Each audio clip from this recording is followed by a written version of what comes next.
여러분, 이자 장사 압박. 그래서 금리가 0.6%포인트가 내렸다. 이게 사실일까요, 여러분? 예. 이것은 여러분 사실입니다. 사실. 여러분 이거 한번 보세요. 이 지표를 보면 그냥 바로 알 수 있습니다. 시중은행 주택담보대출 대출금리 상단 하락률입니다.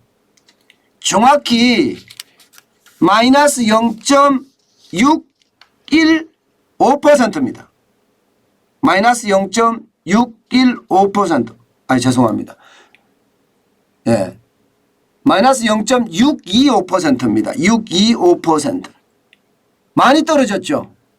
많이 떨어졌죠. 이게 7%가 넘었잖아요. 7%.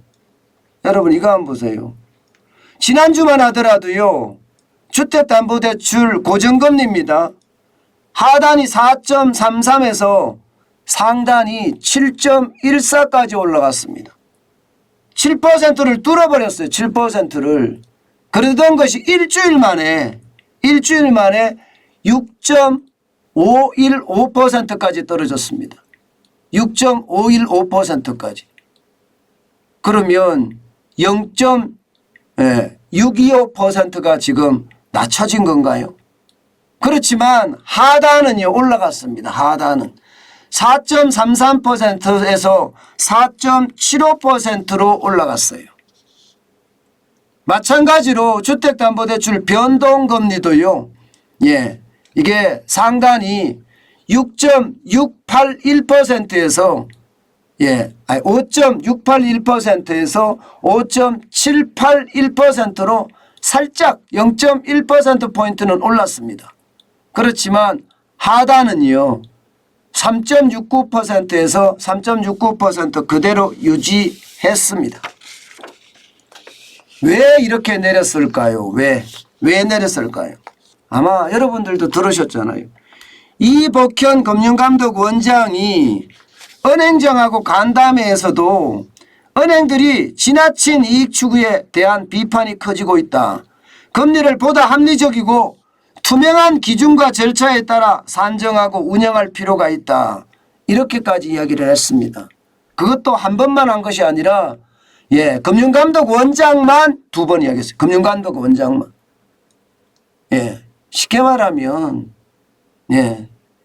문재인 정부에서도 있었던 관치금융이 부활한다 이런 생각이 저는 들어요. 이 관치금융이죠. 뭐 금융감독원장이 나서서 이자 장사한다고 비판을 하니까 말입니다. 물론 이 관치금융이란 지적에 대해서 금융감독원장은요. 은행은 주주의 이익과 공적 기능을 동시에 담당하는 금융기관이다. 이렇게 표현을 했습니다. 글쎄요. 이게 시장경제에서 은행이라는 게 기업 아닌가요? 기업이면 주주의 이익을 대변하는 게 일반적이지 않나요? 물론 은행이라는 금융업 자체가 산업의 핏줄이기 때문에 뭐 공적 기능이 없다 이렇게 말하기는 좀 어렵습니다. 그렇지만 그것은요.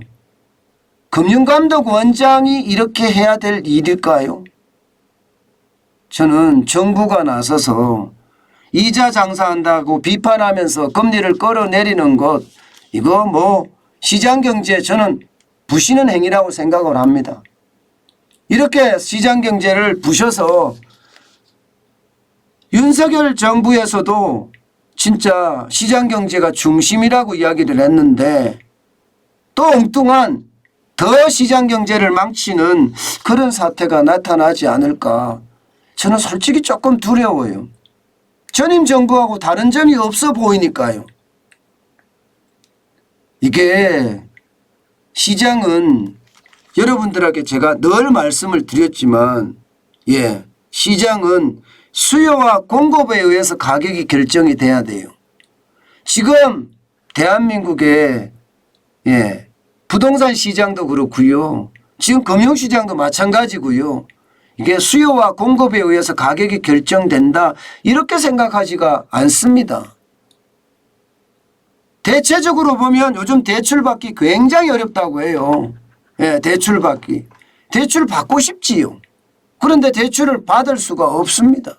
안 해주니까. 예. 이게 뭐 문재인 정부 때 꽉 막아놨던 대출 규제가 지금도 숨통이 터지고 있지는 않아요. 그런데 금리 올라간다고 금융감독원장이 직접 나서서 심지어 여당의 국회의원들이 나서서 이자 장사한다면서 때리는 것 과연 이게 맞나? 저는 솔직히 그렇게 생각을 합니다. 물론 과거에도 말입니다. 제가 기자 시절에도 보면 이게 금융감독원이나 금융위원회가 이렇게 한 적이 많아요. 그래서 그때도 관치금융 계속 이야기가 나왔거든요. 저는 이런 차원에서 보면 금융도 제대로 개혁을 해야 된다고 생각해요. 지금처럼 정부가 이렇게 관치금융이라는 말이 나올 정도로 계속 간다면 말입니다. 저는 시장이 오히려 더 혼란스러워질 수도 있다. 이런 생각 지울 수가 없습니다. 여러분도 알다시피 금융위원회 위원장이 지금 공석이니까 금융감독원장이 이야기를 하는 건데 솔직히 좀 답답하네요. 어쨌든 뭐 관치금융이 됐든 아니면 시장에 대한 개입이든 진짜 최악이기는 사실이지만 소비자에게는 좋은 뉴스기는 해요. 예. 7.1%에서 6.5%로 내려왔으니까 말입니다. 그러면 금리가 좀 떨어집니다. 예컨대 6천만 원을 버는 직장인이 30년 만기 주택담보대출을 3억 7,300만 원을 받았다면요. 연금리가 4.33%였거든요. 여기에 대출금리가 0.5%만 오르면요. 11만 원이 오릅니다. 185만 원에서 196만 원까지 올라요. 그러면 지금 0.6%포인트가 내렸으면 사실상 물론 상당 기준입니다. 상당 기준으로는 11만 원 이상 줄어들었다는 이야기가 되는 건가요? 네, 11만 원 이상. 이자에 대한 부담이 그만큼 줄어들었다는 이야기가 됩니다. 예. 게다가 말입니다. 여러분 이 지표 한번 보세요. 저는 이 지표를 보면서 많이 놀라는데요. 이게 이제 변동금리에 대한 거예요. 많은 사람들이 가계대출을 받으면서요. 고정금리가 더 비싸니까 고정금리는 포기하고요. 변동금리를 선택을 하거든요. 2020년 1월에는 65.6%였던 변동금리 비중이요. 지금은 2022년입니다. 4월 현재 77.3%예요. 그러면 앞으로 금리가 계속 올라가면 올라갈수록 시장은 어떻게 될까요? 시장은 이자에 대한 부담 점점 커질 겁니다. 저는 이복형 금융감독원장이 이자 장사 이야기하면서 이게 이자율을 낮추라 이렇게 이야기하는 것보다가 지금 실질적인 금융감독을 하는 게 좋지 않을까 저는 싶거든요. 왜냐하면 과연 말입니다. 지금 금융권이 대출 만기 연장이라든가 혹은 자영업자 소상공인 대출이라든가 이거 감당할 수 있는지 실질적으로 살펴보는 게 중요하다고 생각을 합니다. 만약에 대출 만기 연장이나 자영업자나 소상공인들이 줄파산할 경우에 이거 어떻게 대처할 것인가. 여기에 대한 고민을 해야 되는 게 금융감독원장의 어떤 감독 기능 아닌가요? 사실 저는 이게 위험하다고 생각을 해요. 굉장히 위험하다고 생각합니다. 은행들 쉽지 않을 거예요. 물론 은행들도 지탄받을 짓을 했죠. 짓이라고 제가 표현할게요. 이게 예대 마진이 커지면서 은행들이 저마다 말입니다. 그야말로 연봉 성과급 잔치했잖아요. 그러면서 말입니다. 많은 사람들이 서민 돈, 코 묻은 돈 이자로 빨아들여서 지들끼리 잔치하고 있다, 파티하고 있다 이렇게 난리가 났었어요. 그게 작년 말입니다. 그러니 어떤 사람들은 그렇게 생각합니다. 이자 낮추라고 이야기하니까 박수치는 사람도 있어요. 얼마나 미우면 그런 말까지 할까요? 저는 시장은요. 시장대로 돌아가야 된다고 생각해요. 은행도 은행대로 지금 충당금이 얼마나 쌓아야 될지 더 들여다보고요. 금융감독원도 감독 기능을 더 강화해서 이게 은행의 파산으로 가는 것을 어떻게 막을 건가, 어떻게 감독할 것인가, 이것을 고민하는 게 지금 현재 필요한 조치가 아닐까, 저는 그렇게 생각을 합니다. 여러분, 가계대출금 감당 못합니다.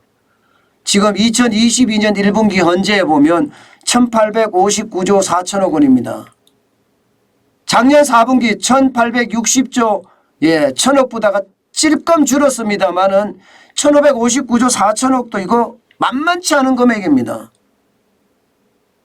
저는 은행이 파산하지 않도록 감독하는 게 금융감독 원장의 업무라고 생각합니다. 저는 그렇게 시장을 봐야 되는 것 아닌가, 다시 한번 말씀드리고 싶었습니다. 관치금융은요, 시장 경제를 망가뜨릴 뿐입니다.